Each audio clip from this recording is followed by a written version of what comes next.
Osmotic relations of the cell. Today's lecture deals with the osmotic relations of the cell. How the turgor pressure, wall pressure, and diffusion pressure deficit affect the osmotic relations of the cell. A typical plant cell may act as an osmometer if placed in a solution or in a pure water. The osmotic movement of water under such conditions involve various physical factors such as osmotic pressure, turgor pressure, diffusion pressure deficit, wall pressure. All of you studied about diffusion pressure deficit. The interrelationship between these forces in a cell is called osmotic relations of the cell. A typical plant cell consists of cellulose cell wall. As you know, cell wall is porous and permeable. The cell wall is elastic and has a high tensile strength. The plant cell wall encloses a plasma membrane which is differentially or selectively permeable. All of you know about the differentially permeable membrane, that it allows all the solvent to move across it and some of the solute to pass across, and does not allow some of the larger solute to pass across the membrane. Enclosed within the plasma membrane and the cell wall, the typical plant cell consists of vacuole filled with cell sap and the cytoplasm. The layer of the cytoplasm acts as a matrix between the cell wall and the vacuole.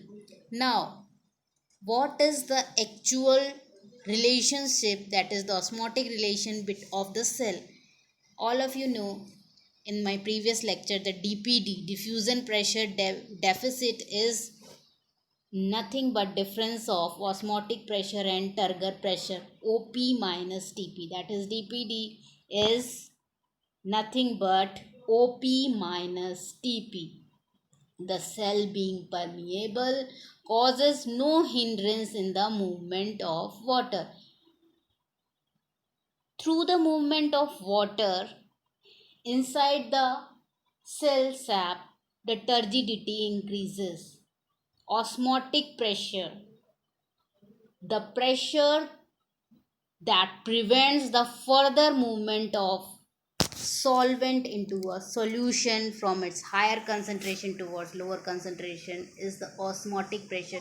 So diffusion pressure deficit is represented by the difference of OP and TP. The cell sap has dissolved substances, that it has more OP as compared to the OP of pure water.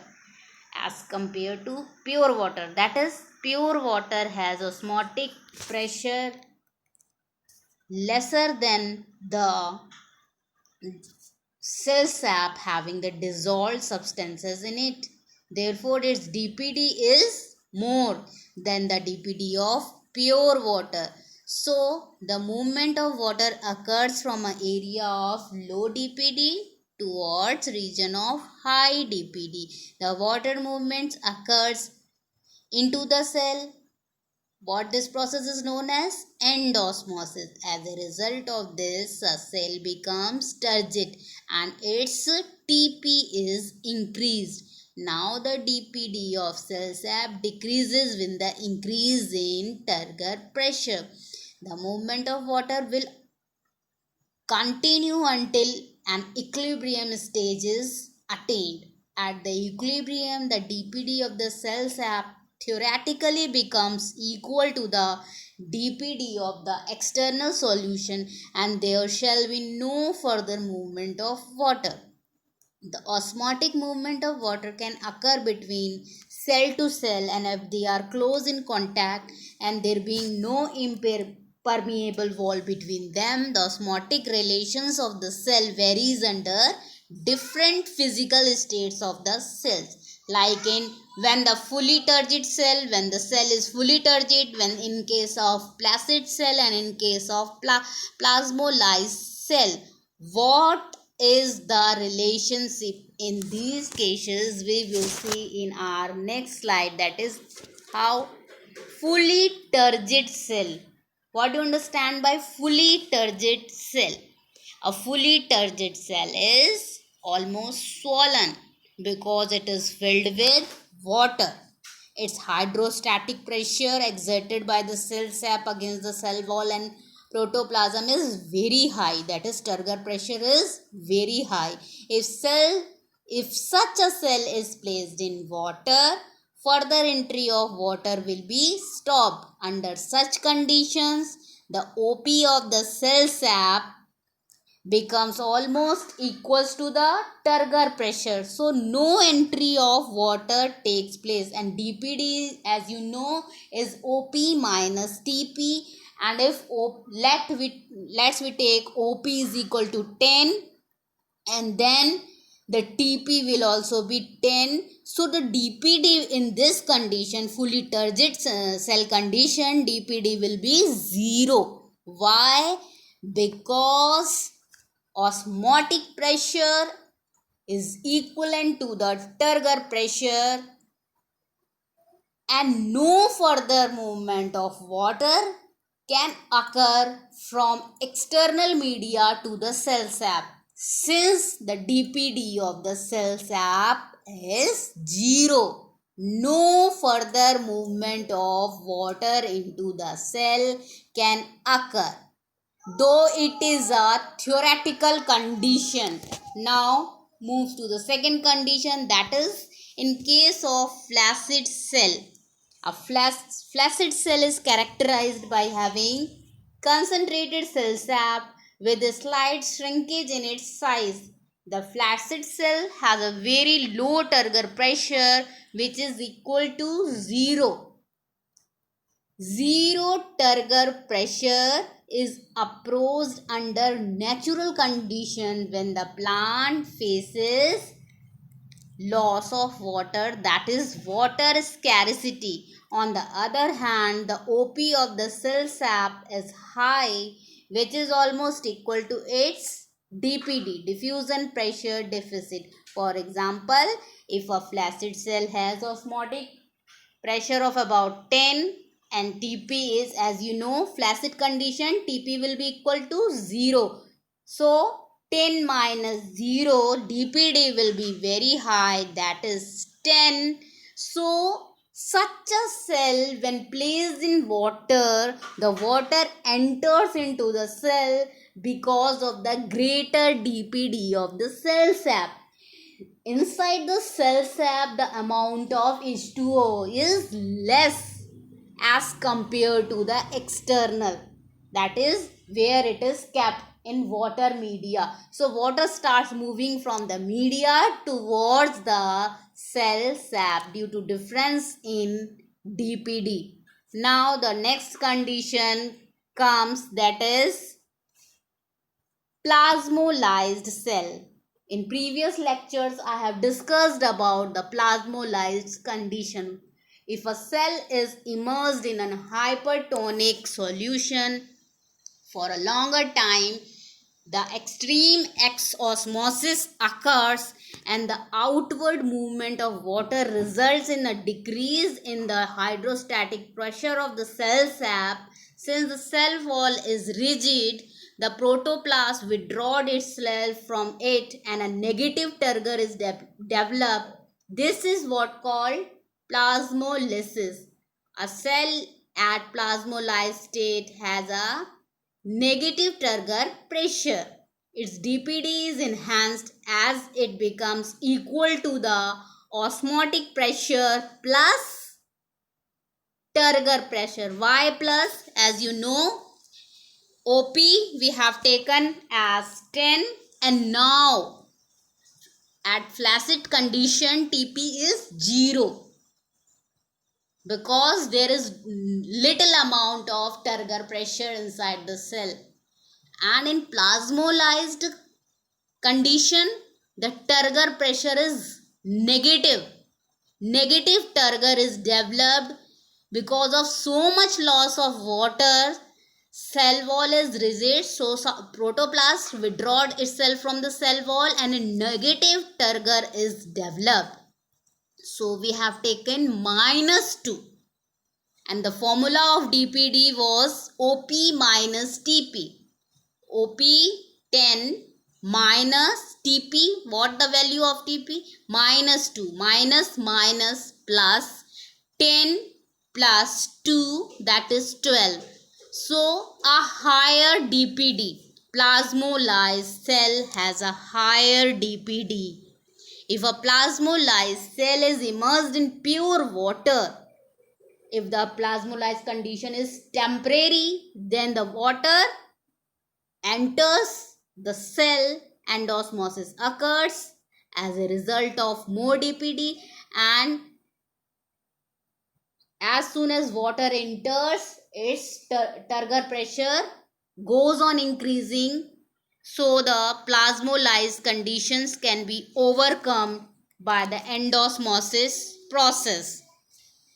Now, this is the three conditions of osmotic relations of the cell when we are comparing it with the help of DPD, diffusion pressure deficit.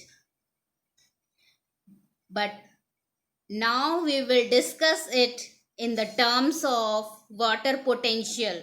According to water potential denoted by the letter Xi, osmotic relations in the all the three physical states according to their water potentials. Now discuss what is water potential. Water potential is the summation of osmotic potential, pressure potential and the metric potential. Previous lectures we have dealt about the water potential. Potential is the summation of osmotic potential, pressure potential and the metric potential. As the metric potential is very negligible, so we consider Xi to be Xi S plus Xi P, that is osmotic potential plus pressure potential. The metric potential is so negligible that it is not included for calculating water potential. Now, the first condition, that is the fully turgid cell. Fully turgid cell, as you know, in case of fully turgid cell, it is completely swollen. The net movement of water into the cell is stopped. The cell is in equilibrium with the water outside. The water potential in this case will be 0. Why 0? Water potential, as I have discussed, is the summation of osmotic potential plus pressure potential. Osmotic potential is taken in negative and pressure potential taken in positive. If we have taken the value of cell having the Xi S, that is the osmotic potential B minus 10 bars, and pressure potential being plus 10 bars, minus 10 and plus 10 will give you the value of 0. So in a fully turgid cell, the water potential is 0. Xi is equal to Xi S plus Xi P. Xi S being minus 10 bars, Xi P being 10 bars minus and plus, both the values get cancelled up, so we get 0 bars. A cell at turgor condition has its osmotic potential and pressure potential being equal but in opposite sign. Therefore, its water potential will be 0. Now, the next condition, that is flaccid cell. Now, water potential in case of a flaccid cell, when a plant cell is flaccid, its turgor pressure has become 0, that is 0 bars, and osmotic potential, as we have taken it to be minus 10 bars. Minus 10 and plus 0 will give you a value of minus 10 bars. You can compare DPD with water potential. The value is similar but opposite in sign. DPD was In case DPD in case of flaccid cell was 10, but the water potential is minus 10 bars. So the difference between the two terms, that is in sign, they differ in sign. DPD is in positive, whereas water potential is now negative, minus 10 bars. The water potential of the cell being minus 10 bars, which is less compared to the water potential of pure water. What is the water potential of pure water? 0. Pure water has water potential 0. As solutes get dissolved in it, the water potential goes to negative values. Now, next conditions comes plasmolysed cell. When the vacuolated parenchymatous cells are placed in solutions of sufficient strength, the protoplasm decreases in volume to such an extent that they shrink away from the cell wall. The cells are now plasmolysed. Such cells have a negative value of pressure potential, that is turgor pressure, previously discussed also in case of DPD, minus 2. As you know, osmotic potential always taken a negative value. The resultant water potential will become minus 10 and minus 2, minus 12 bars. That is more lesser. The resultant water potential will be more negative. As for example, a plasmolysed cell has taken osmotic potential of minus 10 bars and pressure potential of minus 2 bars. The resultant is minus 12 bars. So, both the cases you have studied about, in case the three relations in case of fully turgid cells and flaccid cells and in plasmolysed cells, what is the osmotic relations of a cell in terms of DPD as well as in terms of water potential. This is all about the osmotic relations of the cell. Thank you.